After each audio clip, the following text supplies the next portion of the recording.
Sixers bring back an old friend, Charles Bassey, signing him to a 10-day contract. He's currently averaging 19 points per game, along with 11.2 rebounds, 2.4 blocks per game in the G League, and he's shooting 40% from three on 2 3-pointers per game. I'm sure the Sixers are intrigued on his potential and talent, but one of the main reasons this signing is happening is because when you have 14 guys on your roster, your two-way players only get a maximum of 50 games. However, when you hold 15 players on your roster, which is now the case for the Sixers after this signing, the two-way contract players get a combined 90 games, which is very critical to the Sixers because Dominic Barlow and Jabari Walker usually play every single night, and both are on two-way contracts. And it seems like the Sixers actually have an interest in playing him because Keith Pompey posted that the Sixers are trying to figure out a way to fly him to Charlotte to join the Sixers. However, due to the weather, that might not be possible. Also, keep in mind the Sixers have an upcoming back-to-back. So, obviously, Joel Embiid will not be playing in one of those games, giving them an opportunity to give Charles Bassey a chance if they want. And honestly, I think it's also fair to question that the Sixers are shopping Andre Drummond due to him just completely being zapped out of the rotation. And if that's the case, they got a deal in place, or potentially maybe they don't want to get him injured. My point is, I think there's a real chance you're going to see Charles Bassey in real minutes in the upcoming week. And the thing about him, his talent really never was the question. It's all the injuries and if he can stay healthy. In 2023, he tore his ACL. In the 24-25 season, multiple knee sprains and contusions. He's just been injured throughout his entire basketball career, and that was also the case when the Sixers drafted him. That's actually why he fell to the Sixers. Since the Sixers waived him in 2022, he's mostly been stuck in the G League and also recovering from injuries, but last season, he did play for the San Antonio Spurs and appeared in 36 games for them. He didn't really play much, only averaged 10.4 minutes per game, but there was a stretch where he played 15 minutes a night.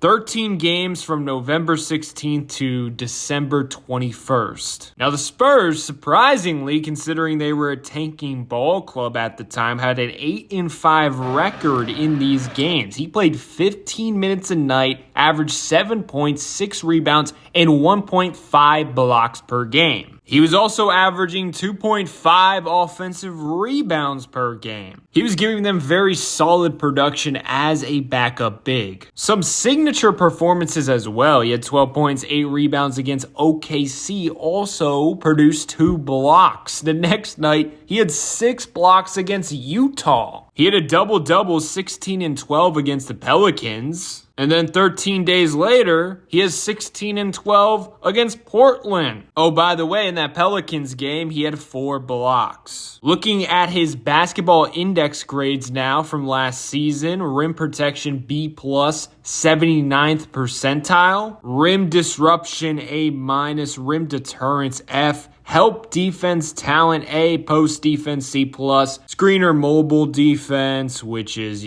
pick and roll defense, D- both. But you also got to keep in mind he played with horrible bench lineups. Like, listen to his most frequent lineup last season: Malachi Branham, CD Suzuku, Mamu from Toronto, he's in Toronto now, Blake Wesley. Like, some of them are quality role players off the bench at the end of the bench, but they should not be in a lineup together or you're just going to lose games. So keep in mind that could be affecting his defense. I found it interesting for his position, perimeter defense, isolation defense. He was still graded well, B-, 61st percentile, and had a nice grade for passing lane defense, B, and then screening, he was graded A, 94th percentile. Defensive rebounding talent, B, offensive rebounding talent, A-.